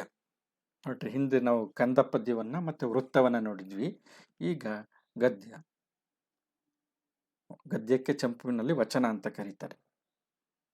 ಈ ವಚನ ಭಾಗದಲ್ಲೇನಿದೆ, ಅವಲೋಕಿನಿಯನ್ನ ಸ್ಮರಿಸ್ತಾ ರಾವಣ, ತಾನು ಗಳಿಸಿದಂಥ ವಿದ್ಯೆಯನ್ನ ಸ್ಮರಿಸ್ತಾ, ಅವಲೋಕಿನಿ ಬಂದ್ಲು, ವಿದ್ಯಾದೇವತೆ ಬಂದ್ಲು, ಅವಳಿಗೆ ಕೇಳ್ತಾ ಇದ್ದಾನೆ. ಅಂತೂ ಓದುವಂತ ಕ್ರಮ ಹೇಳ್ತೀನಿ ನೋಡ್ರಿ, ಓದ್ತೀನಿ ಒಂದ್ಸತಿ. ಅಂತೂ ನೆನೆಯಲೊಡಂ ಅವಲೋಕಿನಿ ವಿದ್ಯೆ ಬಂದು, ಬೆಸನ್ ಆವುದು ಎನೆ ದಶಮುಖನ್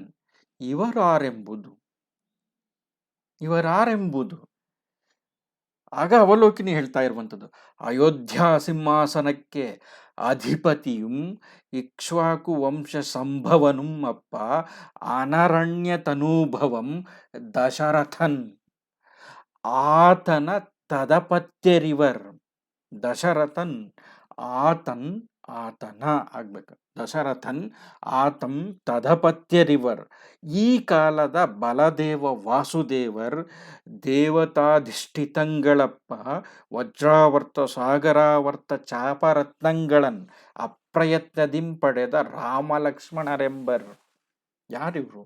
ರಾಮಲಕ್ಷ್ಮಣರು, ಮಹಾಬಲ ಪರಾಕ್ರಮರು. ಮತ್ತೆ ಅದಲ್ಲದೆ ಇನ್ನೊಂದು ವಿಶೇಷಣವನ್ನು ಹೇಳ್ತಾ ಇದ್ದೇನೆ, ಮಹಾಬಲ ಪರಾಕ್ರಮರ್.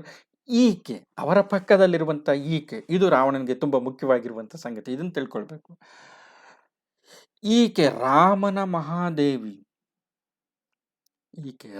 ಮಹಾದೇವಿ, ಮಿಥಿಲಾಪುರವರೇಶ್ವರನಪ್ಪ ಹರಿವಂಶದ ಜನಕನ ತನೂಭವೆ, ರಥನೂಪುರ ಚಕ್ರವಾಳಪುರವನ್ ಆಳ್ವ ಚಂಡಬಲನಪ್ಪ ಪ್ರಭಾಮಂಡಲನ ತಂಗೆ ಸೀತಾದೇವಿ ಎಂಬುದು.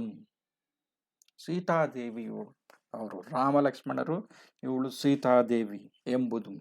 ಈಕೆಯನ್ ಈತನಿಂದ, ಆಗ ಹಿಂಗೆ ಹೇಳ್ತಾ ಇದ್ದಾಳೆ ಅವಲೋಕಿನಿ. ಅದಕ್ಕೆ ರಾವಣ ಪ್ರಶ್ನೆಯನ್ನ ಮಾಡ್ತಾ ಇದ್ದಾನೆ. ಈಕೆಯನ್, ಅವಲೋಕಿನಿ ಒಂದು ಪ್ರಶ್ನೆಯನ್ನ ಕೇಳ್ತೀನಿ, ಏನು? ಈಕೆಯನ್ ಈತನಿಂದ ಅಗಲ್ಚುವ ಉಪಾಯಂ ಆವುದು ಎನೆ ದೇವತೆ ಚಕಿತ ಚಿತ್ತೆಯಾಗಿ. ದೇವತೆಗೆ ಆಶ್ಚರ್ಯ ಆಗ್ತಾ ಇದೆ, ಇದೇನಪ್ಪ ಇದು, ರಾವಣ ಹಿಂಗ್ ಮಾತಾಡ್ತಾ ಇದ್ದಾನೆ. ಪರಾಂಗನ ವಿರತಿ ವ್ರತವನ್ನು ಹೊಂದಿರುವಂಥವನು, ಮತ್ತೊಬ್ಬರ ಸ್ತ್ರೀಯನ್ನ ಬಯಸದೇ ಇರುವಂಥವನು, ಇಂಥವನು ಈಕೆಯನ್ನ, ಈ ಸೀತೆಯನ್ನ ಆ ರಾಮನಿಂದ ಬೇರ್ಪಡಿಸುವಂತ, ಅಗಲಿಸುವಂತ ಉಪಾಯ ಯಾವುದು ಅಂತ ಕೇಳ್ತಾ ಇದ್ದಾನೆ. ಇವನ್ಗೇನು ಬಂತು? ಅರ್ಥ ಆಗ್ತಾ ಇಲ್ಲ ರಾವಣನ ಈ ವರ್ತನೆ. ಯಾರಿಗೆ? ಅವಲೋಕಿನಿಗೆ. ನೋಡ್ರಿ, ಅಂತೂ ನೆನೆಯಲೊಡಂ ಸ್ಮರಿಸಿದಾಕ್ಷಣ ನೆನೆದ ಯಾರು? ರಾವಣ, ಲಂಕೇಶ್ವರ. ಅಂತೂ ನೆನೆಯಲೊಡಂ ಸ್ಮರಿಸಿದ ತಕ್ಷಣ ಆ ವಿದ್ಯೆಯನ್ನು ಹೊಲಿಸ್ಕೊಂಡ್ಬಿಟ್ಟಿದ್ದಾನೆ ರಾವಣ ಅವಲೋಕಿನಿಯನ್ನ. ತಕ್ಷಣ ಅವಲೋಕಿನಿ ವಿದ್ಯೆ ಬಂದು ಬೆಸನಾವುದೇನೆ. ಏನು ಮಾಡಬೇಕು ರಾವಣ ನಾನು ನಿನಗೋಸ್ಕರ? ಹೇಳು. ದಶಮುಖನ್, ಈಗ ದಶಮುಖ ಹೇಳ್ತಾ ಇದ್ದಾನೆ ಇವರಾರು ಎಂಬುದು. ಇಲ್ಲಿದಾರಲ್ಲ ಈ 3 ಜನ ವ್ಯಕ್ತಿಗಳು, ನನ್ನ ಎದುರುಗಡೆ ಕಾಣ್ತಾ ಇದಾರಲ್ಲ, ಅಲ್ಲಿದಾರಲ್ಲ ದೂರದಲ್ಲಿ, ಈ ಈ 3 ಜನ ಯಾರು ಎಂಬುದು.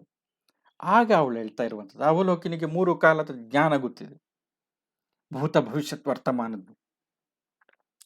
ಸರಿ, ಅದಕ್ಕೆ ಅವಳು ಹೇಳ್ತಾ ಇದ್ದಾಳೆ ಅಯೋಧ್ಯ ಸಿಂಹಾಸನಕ್ಕೆ ಅಧಿಪತಿ ಯಾರು? ಇಕ್ಷ್ವಾಕು ವಂಶದಲ್ಲಿ ಹುಟ್ಟಿರುವಂತ ಇಕ್ಷ್ವಾಕು ವಂಶ ಸಂಭವನಪ್ಪ ಅನರಣ್ಯ ಅಂತಂದ್ಬಿಟ್ಟು ಒಬ್ಬ ಇದ್ದಾನೆ. ಅಯೋಧ್ಯ ಸಿಂಹಾಸನಕ್ಕೆ ಅಧಿಪತಿಯಾಗಿದ್ದಂತಹ ಇಕ್ಷ್ವಾಕು ವಂಶದಲ್ಲಿ ಹುಟ್ಟಿದಂತಹ, ಇಕ್ಷ್ವಾಕು ವಂಶದಲ್ಲಿ ಸಂಭವಿಸಿದಂತಹ ಅನರಣ್ಯ ಅನ್ನುವಂಥ ಒಬ್ಬ ವ್ಯಕ್ತಿ ಇದ್ದ. ಆತನ ತನೂಭವ, ಅವನ ತನುವಿನಿಂದ ಜನಿಸಿದಂಥವನು, ಭವಿಸಿದಂಥವನು ಯಾರು? ದಶರಥ ಅಂತ. ದಶರಥನ್ ದಶರಥನ್ ಆತನ ತದಪತ್ಯರಿವರ್, ಅವನಿಂದ ಹುಟ್ಟಿದಂಥವರಿವರು. ಅಯೋಧ್ಯೆಯನ್ನು ಆಳ್ತಾ ಇದ್ದಂಥ ಇಕ್ಷ್ವಾಕು ವಂಶದ ಒಬ್ಬ ಅರಸನಿದ್ದ, ಯಾರು ಅಂತಂತಂದ್ರೆ ಅನರಣ್ಯ ಅಂತಂತಂದ್ಬಿಟ್ಟು, ಅವನ ಮಗ ದಶರಥ ಅಂತಂತಂದ್ಬಿಟ್ಟು, ಆ ದಶರಥನಿಗೆ ಹುಟ್ಟಿದಂಥವ್ರು ಯಾರು ಅಂತಂತಂದ್ರೆ ಈ ಕಾಲದ ಬಲದೇವ ವಾಸುದೇವರು, ಅವನ ಮಕ್ಕಳಿವರು. ಅವರು ಈ ಕಾಲದ ಬಲದೇವ ಮತ್ತೆ ವಾಸುದೇವರು, ಜೈನ ಧರ್ಮದ ಅವತಾರಗಳು. ಜೈನ ಧರ್ಮದಲ್ಲಿ ಒಪ್ಪುವಂತ ನಂಬುವಂತ ಅವತಾರಗಳು. ಈ ಕಾಲದ ಬಲದೇವ ರಾಮ, ವಾಸುದೇವ ಲಕ್ಷ್ಮಣ. ಮತ್ತೆ ಇವರ ಸಾಮರ್ಥ್ಯ ಪರಾಕ್ರಮ ಎಂಥದ್ದು ಅಂತಂತಂದ್ರೆ ದೇವತಾಧಿಷ್ಠಿತಂಗಳಪ್ಪ, ದೇವತೆಗಳಿಂದ ಪೂಜಿಸಲ್ಪಡುವಂತ, ಅಧಿಷ್ಠಿತವಾಗಿರುವಂತ, ನಿರ್ಮಿಸಲ್ಪಟ್ಟಿರುವಂತ ಮತ್ತೆ ಪೂಜಿಸಲ್ಪಟ್ಟಿರುವಂತ ವಜ್ರಾವರ್ತ ಅನ್ನುವಂಥ ಧನಸ್ಸನ್ನ, ಆಮೇಲೆ ಸಾಗರಾವರ್ತ ಅನ್ನುವಂಥ ಧನಸ್ಸನ್ನ ಪಡೆದಂಥವ್ರು. ಅದು ಹೆಂಗೆ? ಅಪ್ರಯತ್ನದಿಂದ ದೇವತಾಧಿಷ್ಠಿತಂಗಳಪ್ಪ ವಜ್ರಾವರ್ತ ಸಾಗರಾವರ್ತ ಚಾಪರತ್ನಂಗಳಂ. ಚಾಪ ಅಂತಂತಂದ್ರೆ ಧನಸ್ಸುಗಳಲ್ಲಿ ಅತ್ಯಂತ ಶ್ರೇಷ್ಠವಾಗಿರುವಂತಹ ಧನಸ್ಸುಗಳು. ಆದ್ದರಿಂದ ಚಾಪರತ್ನ, ಧನುರ್ರತ್ನಗಳು, ಧನಸ್ಸುಗಳಲ್ಲಿ ಶ್ರೇಷ್ಠವಾಗಿರುವಂಥದ್ದು. ಅಂಥ ಧನಸ್ಸುಗಳನ್ನ ಅಪ್ರಯತ್ನದಿಂದ ಪಡೆದ, ತುಂಬಾ ಕಷ್ಟಪಡದೆ ದೇವತೆಗಳಿಂದ ಪಡೆದಂತಹ ರಾಮ ಲಕ್ಷ್ಮಣರೆಂಬರ್. ಅವುಗಳನ್ನ ಪಡೆದಂಥವರು ಇವರೇ ರಾಮ ಮತ್ತೆ ಲಕ್ಷ್ಮಣರು, ಈ ಕಾಲದ ಬಲದೇವ ಮತ್ತೆ ವಾಸುದೇವರು. ಅರ್ಥ ಆಯ್ತಾ ರಾವಣ? ಆಮೇಲೆ ನಂತರ ಮಹಾಬಲ ಪರಾಕ್ರಮರ್, ಸಾಮಾನ್ಯರು ಅಂತ ತಿಳ್ಕೊಬೇಡ ಇವ್ರನ್ನ, ಮಹಾಬಲ ಪರಾಕ್ರಮರ್. ಈಕೆ ರಾಮನ ಮಹಾದೇವಿ. ಇಲ್ಲಿ ಪಕ್ಕದಲ್ಲಿರುವಂತ ಇವಳು ಯಾರು ಅಂತಂದ್ರೆ ರಾಮನ ಮಹಾದೇವಿ, ಮಿಥಿಲಾಪುರ. ಮತ್ತೆ ಅವಳ ವಿವರವನ್ನ ಹೇಳ್ತೀನಿ ಕೇಳು. ಈಕೆ ಮಹಾಬಲ ಪರಾಕ್ರಮರ್, ಈಕೆ ರಾಮನ ಮಹಾದೇವಿ, ಮಿಥಿಲಾಪುರವರೇಶ್ವರನಪ್ಪ ಹರಿವಂಶದ ಜನಕನ ತನೂಭವೆ. ಮಿಥಿಲೆಯನ್ನ ಆಳ್ತಾ ಇರುವಂತ, ಮಿಥಿಲೆ ಅನ್ನುವಂಥದ್ದು ಒಂದು ರಾಜ್ಯ. ಆ ಮಿಥಿಲಾಪುರವನ್ನ ಆಳ್ತಾ ಇರುವಂತ, ಮಿಥಿಲಾಪುರಕ್ಕೆ ಈಶ್ವರನಾಗಿರುವಂತ, ಒಡೆಯನಾಗಿರುವಂತ, ರಾಜನಾಗಿರುವಂತ ಮಿಥಿಲಾಪುರವರೇಶ್ವರನಪ್ಪ. ಆ ಮಿಥಿಲೆಯ ಕಾರಣದಿಂದನೇ ಸೀತೆಗೆ ಮೈಥಿಲಿ ಎನ್ನುವಂತ ಹೆಸರು ಬಂದಿರುವಂಥದ್ದು. ಮಿಥಿಲಾಪುರವರೇಶ್ವರನಪ್ಪ ಹರಿವಂಶದ, ಅವನ ವಂಶ ಯಾವುದು? ಹರಿವಂಶ. ಹರಿವಂಶದ ಜನಕ, ಅಲ್ಲಿ ಒಬ್ಬ ಮಿಥಿಲಾಪುರವನ್ನು ಆಳ್ತಾ ಇರುವಂಥವನು ಹರಿವಂಶಕ್ಕೆ ಸಂಬಂಧಪಟ್ಟಿರುವಂಥವನು ಸೇರಿದಂಥವನು. ಅವನ ಹೆಸರು ಜನಕ ಅಂತಂದ್ಬಿಟ್ಟು. ಆ ಜನಕನ ತನೂಭವೆ, ಆ ಜನಕನ ಮಗಳು ತನೂಭವೆ, ಮಗಳು ತನೂಭವ ಮಗ, ಇಲ್ಲಿ ತನೂಭವೆ ಮಗಳು ಯಾರು? ಸೀತೆ. ಅವಳು ಸೀತೆ. ಮತ್ತೆ ಅಷ್ಟೇ ಅಲ್ಲ, ಇನ್ನೂ ಸೀತೆಯ ವಿವರವನ್ನು ಹೇಳ್ತೀನಿ ಕೇಳು. ಏನು? ರಥನೂಪುರ ಚಕ್ರವಾಳಪುರವನ್ ಆಳ್ವ. ರಥನೂಪುರ ಚಕ್ರವಾಳಪುರ ಅನ್ನುವಂಥದ್ದು ಒಂದು ಊರು. ಮಿಥಿಲೆ ಎಂಬುದು ಹೆಂಗೆ ಒಂದು ಊರೋ, ಒಂದು ರಾಜ್ಯನೋ, ಅದೇ ಥರ ರಥನೂಪುರ ಚಕ್ರವಾಳಪುರ ಅನ್ನುವಂಥದ್ದು ಕೂಡ ಒಂದು ರಾಜ್ಯ. ಆ ರಾಜ್ಯ ಯಾರದು? ಆ ರಾಜ್ಯವನ್ನು ಆಳ್ತಾ ಇರುವಂಥವನು ಯಾರು ಅಂತಂದ್ರೆ ಚಂಡಬಲನಪ್ಪ. ಪರಾಕ್ರಮಿಯಾಗಿರುವಂಥ, ಪ್ರಚಂಡನಾಗಿರುವಂಥ ಪ್ರಭಾಮಂಡಲ ಅನ್ನುವಂಥವನು. ಆ ಪ್ರಭಾಮಂಡಲನ ತಂಗಿನೇ ಈ ಸೀತಾದೇವಿ. ಮಹಾಪರಾಕ್ರಮನಾಗಿರುವಂಥ ರಾಮನ ಮಹಾದೇವಿ ಸೀತಾದೇವಿ, ಮಹಾಪರಾಕ್ರಮಿಯಾಗಿರುವಂಥ ಮಿಥಿಲೆಯ ಅರಸನಾಗಿದ್ದಾನಲ್ಲ ಆ ಜನಕರಾಜನ ಮಗಳು ಸೀತಾದೇವಿ, ಆಮೇಲೆ ಮಹಾಪರಾಕ್ರಮನಾಗಿರುವಂಥ ರಥನೂಪುರ ಚಕ್ರವಾಳಪುರವನ್ನು ಆಳ್ತಾ ಇರುವಂಥ ಪ್ರಭಾಮಂಡಲನ ತಂಗಿ ಈ ಸೀತಾದೇವಿ. ಅಲ್ಲಿಗೆ ರಾವಣ ಅರ್ಥ ಮಾಡ್ಕೊಳ್ಬೇಕಾಗಿತ್ತು.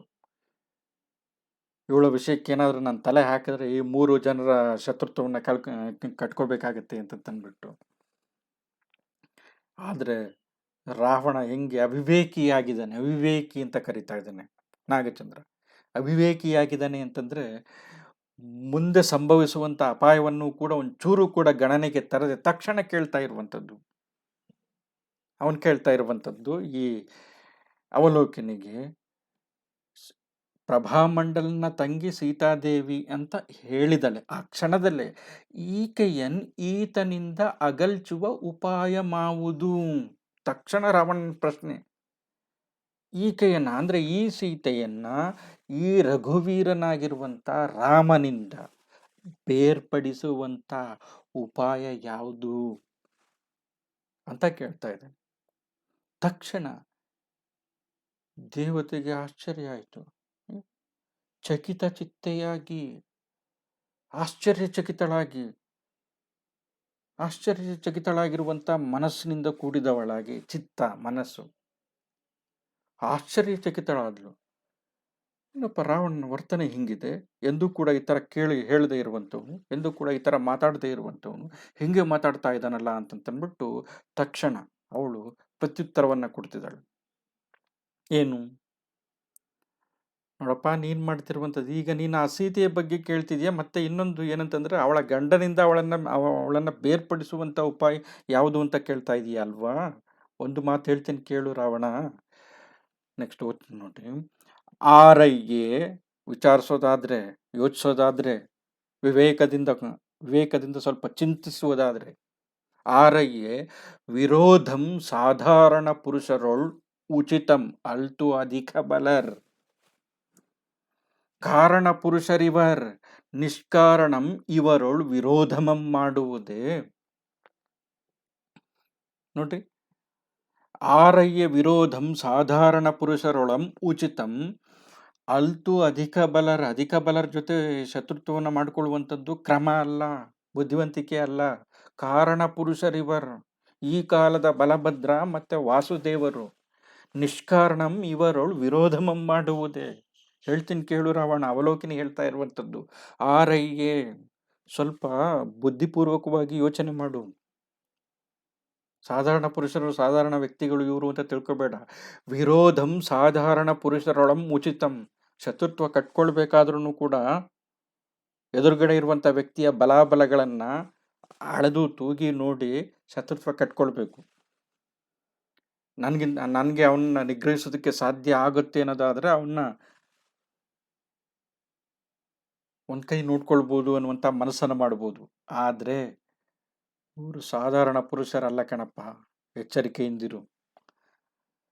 ವಿರೋಧಂ ಸಾಧಾರಣ ಪುರುಷರೊಳಂ ಉಚಿತಂ ಅಲ್ಟು ಅಧಿಕ ಬಲರಲ್ಲಿ ಅಲ್ಲ ವಿರೋಧ, ತಪ್ಪಿದು. ಮತ್ತೆ ಇವರು ಎಂಥವ್ರು ಅಂತಂದ್ರೆ ಕಾರಣ ಪುರುಷರು, ಅವತಾರ ಪುರುಷರು ಇವರು. ಈ ಕಾಲದ ಬಲಭದ್ರ ಮತ್ತೆ ವಾಸುದೇವರು ನಿಷ್ಕಾರಣವಾಗಿ ಯಾವುದೇ ಕಾರಣ ಇಲ್ಲದೆ ಅವರೇನಾದ್ರೂ ನಿನ್ಗೆ ತೊಂದರೆ ಕೊಟ್ಟಿದ್ದಾರಾ? ಅವರಿಂದಾಗಿ ನಿನ್ನ ಯಾವುದಾದ್ರೂ ಚಟುವಟಿಕೆಗಳಿಗೆ ಧಕ್ಕೆ ಉಂಟಾಗಿದೆಯಾ? ಇಲ್ಲ ತಾನೆ. ನಿನ್ನ ರಾಜ್ಯವನ್ನು ಆಕ್ರಮಿಸಿದಾರಾ? ಇಲ್ಲ. ಮತ್ತೆ ಹಂಗಿದ್ಮೇಲೆ ನಿಷ್ಕಾರಣವಾಗಿ ಇವರೊಳು ವಿರೋಧಮಂ ಮಾಡುವುದೇ, ಇವ್ರ ಜೊತೆ ವಿರೋಧವನ್ನು ಯಾಕೆ ಕಟ್ಕೊಳ್ಳೋದಕ್ಕೆ ಹೋಗ್ತಾ ಇದೆಯಾ? ನಿನ್ನ ನಾಶವನ್ನು ನೀನೇ ತಂದ್ಕೊಂಡಂಗೆ. ತಪ್ಪು ಕಾರ್ಯ ಇದು ರಾವಣ. ಈ ಆಸೆಯನ್ನ, ಈ ದುರಾಸೆಯನ್ನ, ಈ ದುಷ್ಕೃತ್ಯವನ್ನ ಇಲ್ಲಿಗೆ ನಿಲ್ಲಿಸು ಹೇಳ್ತಾ ಇದ್ದೀನಿ. ಯಾರು ಹೇಳ್ತಾ ಇರುವಂಥದ್ದು? ವಿದ್ಯೆ ಹೇಳ್ತಾ ಇರುವಂಥದ್ದು. ಇದನ್ನು ಗಮನಿಸಿ. ವಿದ್ಯೆ ಅನ್ನುವಂಥದ್ದು ಸಾರವನ್ನ, ವಿವೇಕ ಅವಿವೇಕವನ್ನ ಯಾವುದು ಅಂತ ತಂದ್ಬಿಟ್ಟು ಬೇರ್ಪಡಿಸಿ, ಸೂಕ್ಷ್ಮವಾಗಿ ಬೇರ್ಪಡಿಸಿ, ಯಾವುದು ಒಳಿತು ಯಾವುದು ಕೆಡುಕು ಅನ್ನುವಂಥದ್ದನ್ನ ಸರಿಯಾಗಿ ನಿರ್ಧಾರ ಕೈಗೊಳ್ಳೋದಕ್ಕೆ ವಿದ್ಯೆ ಅನ್ನುವಂಥದ್ದು ಸಹಕಾರಿಯಾಗುತ್ತೆ. ಇಲ್ಲಿ ಅವಲೋಕನ ವಿದ್ಯೆ ಆ ಥರ ಮಾಡ್ತಾ ಇದ್ದಾರೆ. ಆದರೆ ಕೊನೆಗೂ ತೀರ್ಮಾನ ತೆಗೆದುಕೊಳ್ಬೇಕಾಗಿರುವಂಥವ್ರು ಯಾರು? ನಾವು. ಏನು ಮಾಡ್ತಿದ್ದೇನೆ? ಮತ್ತೆ ವಿದ್ಯೆ ಹೇಳ್ತಾ ಇರುವಂಥದ್ದು. ರಾವಣ ಏನು ಮಾಡ್ತಾನೆ ನೋಡಿ, ಮುಂದಿನ ಭಾಗದಲ್ಲಿ ಅದನ್ನು ನೋಡ್ಬೋದು. ಆದರೆ ಇಲ್ಲಿ ಅವಲೋಕನ ವಿದ್ಯೆ ಮತ್ತೆ ತನ್ನ ಮಾತನ್ನು ಮುಂದುವರಿಸ್ತಾ ಇದ್ದಾಳೆ. ಹೇಳ್ತಾ ಇದೆ, ಕಾವ ಬೆಸಂ ನಿನ್ನದು. ಓದುವಂಥ ಕ್ರಮ.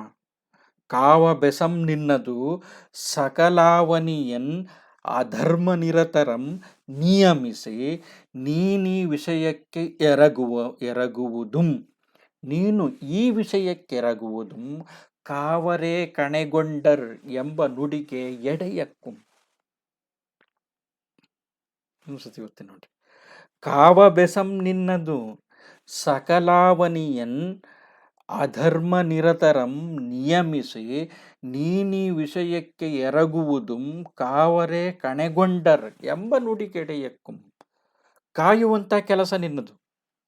ಯಾಕೆ? ನೀನೊಬ್ಬ ರಾಜ. ನೀನು ರಾಜನಾಗಿ ರಾಜ್ಯವನ್ನು ರಕ್ಷಿಸಬೇಕು. ರಾಜ್ಯವನ್ನು ರಕ್ಷಿಸುವುದು ಅಂತಂದ್ರೆ ರಾಜ್ಯದ ಜನತೆಯನ್ನು ರಕ್ಷಿಸುವಂಥದ್ದು, ಜನರನ್ನು ರಕ್ಷಿಸುವಂಥದ್ದು, ದುಷ್ಟರನ್ನು ಶಿಕ್ಷಿಸುವಂಥದ್ದು, ಒಳ್ಳೆಯವರನ್ನು ರಕ್ಷಿಸುವಂಥದ್ದು. ಅದು ರಾಜನ ಕೆಲಸ. ಸಕಲ ಅವನಿಯನ್ನ ಅವನಿ ಅಂತಂತಂದ್ರೆ ಭೂಮಿ, ರಾಜ್ಯವನ್ನ, ಸಕಲ ಅವನಿಯನ್ನ ಕಾಯುವಂತ ಕೆಲಸ ನಿನ್ನದು. ಬೆಸ ಅಂತಂತಂದ್ರೆ ಕೆಲಸ, ಕಾರ್ಯ. ಇಡೀ ಭೂಮಿಯನ್ನ ಕಾಯುವಂತ ಕೆಲಸ ನಿನ್ನದು. ಭೂಮಿಯಲ್ಲಿರುವಂತ ಜನರನ್ನ ಕಾಯುವಂತ ಕೆಲಸ ನಿನ್ನದು. ಆ ಧರ್ಮ ನಿರತರಂ ನಿಯಮಿಸುವಂತ ಕೆಲಸ ನಿನ್ನದು. ನಿಯಮಿಸು, ನಿಯಂತ್ರಿಸು. ಅಧರ್ಮಿಗಳನ್ನ ಆ ಕೆಲಸ ಮಾಡದಂತೆ ತಡೆಯುವಂತ, ನಿಯಂತ್ರಿಸುವಂತ ಕೆಲಸ ನಿನ್ನದು. ನೀನೇನ್ ಮಾಡ್ತಾ ಇದೀಯ ಈಗ? ನೀನೇ ಅಧರ್ಮವನ್ನು ಮಾಡ್ತಾ ಇದ್ದೀಯ. ನಿನ್ನ ರಾಜ್ಯದಲ್ಲಿರುವಂಥವ್ರು ಯಾರಾದರೂ ತನ್ನ ಪತ್ನಿಯಲ್ಲದ ಮತ್ತೊಬ್ಬ ಹೆಣ್ಣನ್ನು ಬಯಸಿದಂಥ ಸಂದರ್ಭದಲ್ಲಿ ಶಿಕ್ಷೆಯನ್ನು ಕೊಡಬೇಕಾಗಿರುವಂಥವನು ನೀನು. ಆದರೆ ನೀನೇ ಆ ಕೆಲಸ ಮಾಡೋದಕ್ಕೆ ಹೊರಟಿದೀಯಾ ಅಂತಂತಂದ್ರೆ ನಿನಗೆ ಯಾರಪ್ಪ ಶಿಕ್ಷೆ ಕೊಡೋದು? ನೀನು ರಾಜ ನೀನು. ಸೊ ಹಾಗಾಗಿ ಅಧರ್ಮ ನಿರತರಂ ನಿಯಮಿಸಿ ಕಾಯುವಂತ, ಅಂದ್ರೆ ಅಧರ್ಮ ನಿರತರನ್ನ ನಿಯಂತ್ರಿಸಿ ಕಾಯುವಂತ, ಈ ಭೂಮಿಯನ್ನ ರಕ್ಷಿಸುವಂತ, ಈ ಭೂಮಿಯನ್ನ ಕಾಯುವಂತ, ಈ ಭೂಮಿಯಲ್ಲಿರುವಂತ ಜನರ ರಕ್ಷಣೆಯನ್ನು ನೋಡ್ಕೊಳ್ಳುವಂತ ಬೆಸ ಕೆಲಸ ನಿನ್ನದು. ಆದರೆ ನೀನು ಈ ವಿಷಯಕ್ಕೆ ಎರಗುವುದು, ವಿಷಯ ಎರಡರ್ಥ ಇದೆ ಇಲ್ಲಿ. ನೀನು ಈ ಸಂಗತಿ, ನೀನು ಈ ವಿಷಯದಲ್ಲಿ, ಒಂದು ವಿಷಯ ಅಂತಂದ್ರೆ ಆಸೆ ಅನ್ನುವಂಥದ್ದು. ಹೋಗಿ ಹೋಗಿ ನೀನು ಈ ಆಸೆಯ ಪಂಜರದಲ್ಲಿ, ಕಾಮನೆಯ ಈ ಬಲೆಯಲ್ಲಿ ನೀನು ಸಿಲುಕೊಳ್ತಾ ಇದೆಯಲ್ಲ, ಇದು ಎರಗಿದೆಯಲ್ಲ, ಎರಗಿ ಬಿದ್ದುಬಿಟ್ಟಿರುವಂಥದ್ದು ನೋಡ್ರಿ. ವಿಷಯ ಅನ್ನುವಂಥದ್ದು ಆಸೆ. ಇನ್ನೊಂದು, ನೀನು ಈ ಸಂಗತಿಯಲ್ಲಿ ನೀನು ಬಿದ್ದಿದೆಯಲ್ಲ, ನೀನು ಮುಳುಗ್ತಾ ಇದೆಯಲ್ಲ. ಒಂದು ಸಂಗತಿ, ವಿಷಯ ಅನ್ನುವಂಥದ್ದು, ಇನ್ನೊಂದು ಆಸೆ. ನೀನು ಈ ವಿಷಯಕ್ಕೆ ಎರಗಿದೆಯಲ್ಲ, ಈ ಆಸೆಗೆ ಎರಗ್ಬಿಟ್ಟಿದೆಯಲ್ಲ, ನಿನ್ನ ಮನಸ್ಸಿನಲ್ಲಿ ಮೂಡಿರುವಂಥ ಈ ಬಯಕೆಗೆ ಅಡ್ಡಡ್ಡ ಮಲಗಿಬಿಟ್ಟಿದೆಯಲ್ಲ, ಅಡ್ಡಡ್ಡ ಬಿದ್ದಿದೆಯಲ್ಲ, ಇದು ಸರಿನಾ? ನೀನು ಈ ವಿಷಯಕ್ಕೆ ಎರಗುವುದು ಇದು ಹೆಂಗೆ ಅಂತಂತಂದ್ರೆ, ನೀನು ಹೋಗಿ ಹೋಗಿ ಈ ಆಸೆಗೆ ಬಿದ್ದಿರುವಂಥದ್ದು, ಪರಸ್ತ್ರೀಯನ್ನ ಬಯಸಿರುವಂಥದ್ದು ಹೆಂಗಾಗಿದೆ ಅಂತಂದ್ರೆ, ಕಾವರೆ ಕಣೆಗೊಂಡರ್ ಎಂಬ ನುಡಿಗೆಡೆಯಕ್ಕೂ. ಕಾಯ್ಬೇಕಾಗಿರುವಂಥವ್ರೆ ಕಣೆಗೊಂಡರ್ ಗಣೆ ಇಟ್ಕೊಂಡು ನಿಂತ್ಕೊಂಡ್ಬಿಟ್ರೆ, ದೊಣ್ಣೆ ಇಟ್ಕೊಂಡು ನಿಂತ್ಕೊಂಡ್ಬಿಟ್ರೆ ಹೆಂಗಾಗತ್ತೆ? ಕಾಯ್ಬೇಕಾಗಿರುವಂಥವ್ರೆ ದೊಣ್ಣೆ ಹಿಡ್ಕೊಂಡು ಬಡಿಯೋದಕ್ಕೆ ಶುರು ಮಾಡಿದ್ರೆ ಹೆಂಗಾಗತ್ತೆ? ಹಂಗಾಗ್ತಾ ಇದೆ. ಸೀತೆಗೆ ಅಪಾಯ ಬಂದಂಥ ಸಂದರ್ಭದಲ್ಲಿ, ವನವಾಸಿಗಳಾಗಿ ಬಂದಿರುವಂಥ ಬಲಭದ್ರ, ವಾಸುದೇವ ಮತ್ತು ಸೀತೆ ಅವರಿಗೆ ಅಪಾಯ ಬಂದಂಥ ಸಂದರ್ಭದಲ್ಲಿ ರಾಜನಾಗಿ ರಕ್ಷಣೆ ಕೊಡಬೇಕಾಗಿರುವಂಥವನೇ ನೀನು, ಮತ್ತು ಅದು ನಿನ್ನ ಜವಾಬ್ದಾರಿ.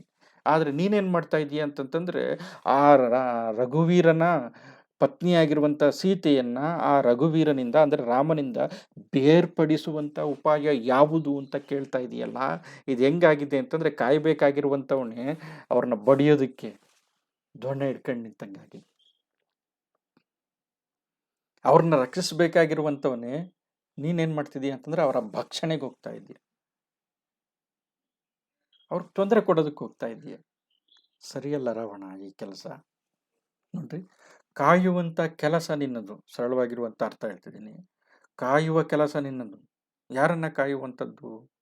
ಧರ್ಮ ಮಾರ್ಗದಲ್ಲಿ ನಡೆಯುವಂಥವ್ರನ್ನ, ನಿನ್ನ ಪ್ರಜೆಗಳನ್ನ, ನಿರ್ಬಲರನ್ನ ಕಾಯುವ ಕೆಲಸ ನಿಂದು.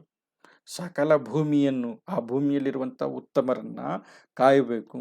ಆಮೇಲೆ ಆ ಧರ್ಮದಲ್ಲಿ ಯಾರು ನಿರತರಾಗಿರ್ತಾರೆ ಅವರನ್ನು ನೀನು ನಿಯಂತ್ರಿಸಬೇಕು, ಹದ್ದುಬಸ್ತಿನಲ್ಲಿಡಬೇಕು. ರಾಜನ ಕೆಲಸ ಇದು. ಆದರೆ ನೀನೇ ಹೋಗಿ ಹೋಗಿ ಆ ಹೆಣ್ಣನ್ನು ಅಪಹರಿಸಬೇಕು ಅನ್ನುವಂಥ, ಅವನಿಂದ ದೂರ ಮಾಡಬೇಕು ಅನ್ನುವಂಥ ಕೆಲಸದಲ್ಲಿ ಇದೆಯಲ್ಲ, ಪತಿ ಪತ್ನಿಯರನ್ನು ಅಗಲಿಸುವಂಥ ಒಂದು ಉಪಾಯವನ್ನು ಮಾಡ್ತಿದೆಯಲ್ಲ, ಆ ಉಪಾಯವನ್ನು ನನ್ನಿಂದ ನೀನು ಕೇಳ್ತಾ ಇದೀಯಲ್ಲ. ಇದು ಹೆಂಗಾಗಿದೆ ಅಂತಂದರೆ, ಕಾಯ್ಬೇಕಾಗಿರುವಂಥವ್ರೆ ಶಿಕ್ಷೆಗೆ ಮುಂದಾಗುವಂತೆ ಆಗಿದೆ. ಕಾಯ್ಬೇಕಾಗಿರುವಂಥವ್ರೆ, ರಕ್ಷಣೆ ಕೊಡಬೇಕಾಗಿರುವಂಥವ್ರೆ ಶಿಕ್ಷೆ ಕೊಡುವಂಥ ಸಂದರ್ಭ ನಿರ್ಮಾಣ ಆದಂಗಾಗಿದೆ. ರಕ್ಷಿಸಬೇಕಾಗಿರುವಂಥವನಪ್ಪ ನೀನು ಅವ್ರಿಗೆ ಶಿಕ್ಷೆ ಕೊಡಬೇಡ, ಅವ್ರನ್ನ ಬೇರ್ಪಡಿಸಿ ಪಾಪವನ್ನು ತಂದ್ಕೊಳ್ಬೇಡ. ಇದು ನಿನಗೆ ಶೋಭೆ ತರುವಂಥದ್ದಲ್ಲ ರಾವಣ, ತಪ್ಪು ಕೆಲಸ ಅಂತ ತಿಳಿಸಿದೆ. ಯಾರು? ಅವಲೋಕಿನಿ ವಿದ್ಯೆ ಹೇಳ್ತಾ ಇರುವಂಥ ಮಾತಿದು. ರಾವಣ ಈ ಮಾತನ್ನು ಕೇಳ್ತಾನ? ಗೊತ್ತಿಲ್ಲ ನಮಗೆ. ಮುಂದಿನ ಭಾಗದಲ್ಲಿ ಆ ವಿವರಗಳಿದೆ. ಆ ಮುಂದಿನ ಭಾಗವನ್ನು ನಾವು ಮುಂದಿನ ಸೆಷನ್ನಲ್ಲಿ ನಾವು ಗಮನಿಸೋಣ. ಎಷ್ಟು ನಿಮಗೆ ಅರ್ಥ ಆಗಿದೆ ಅಂತ ಅಂದ್ಕೊಂಡಿದ್ದೀನಿ. ನೀವು ಈ ಭಾಗವನ್ನು ಸ್ವಲ್ಪ ಗಮನ ಕೊಟ್ಟು ಕೇಳಿ, ಆಮೇಲೆ ಟೆಕ್ಸ್ಟನ್ನು ಇಟ್ಕೊಂಡು ನೀವು ಓದುವಂಥ ಪ್ರಯತ್ನವನ್ನು ಮಾಡಿ. ನಾನು ಯಾಕೆ ಇದನ್ನು 2 ಸತಿ 3 ಸತಿ ಓದ್ತಾ ಇದ್ದೀನಿ ಅಂತಂದರೆ, ಮೂಲ ಪಠ್ಯವನ್ನು ನೀವು ಓದಲಿ, ಹಳೆಗನ್ನಡ ನಿಮಗೆ ರುಚಿಸಲಿ, ಇಷ್ಟ ಆಗಲಿ ಅನ್ನುವಂಥ ಕಾರಣಕ್ಕೆ ನಾನು ಮತ್ತೆ ಮತ್ತೆ ಇದನ್ನು ಓದುವಂಥ, ಮೂಲವನ್ನು ಓದುವಂಥ ಪ್ರಯತ್ನವನ್ನು ಮಾಡಿದ್ದೀನಿ. ಮತ್ತು ನೀವು ಅದನ್ನು ಓದೋದನ್ನು ಕಲಿಬೇಕು, ಆ ಬಯಕೆ ನನ್ನದು. ಸೊ ಅದಾಗತ್ತೆ ಅಂತಂತ ಅಂದ್ಕೊಂಡಿದ್ದೀನಿ. ಆ ಪ್ರಯತ್ನವನ್ನು ಮಾಡಿರಿ. ಏನಾದರೂ ಸಮಸ್ಯೆಗಳಿದ್ದರೆ ನನ್ನ ಸಂಪರ್ಕಿಸಿ. ಎಲ್ಲರಿಗೂ ನಮಸ್ಕಾರ.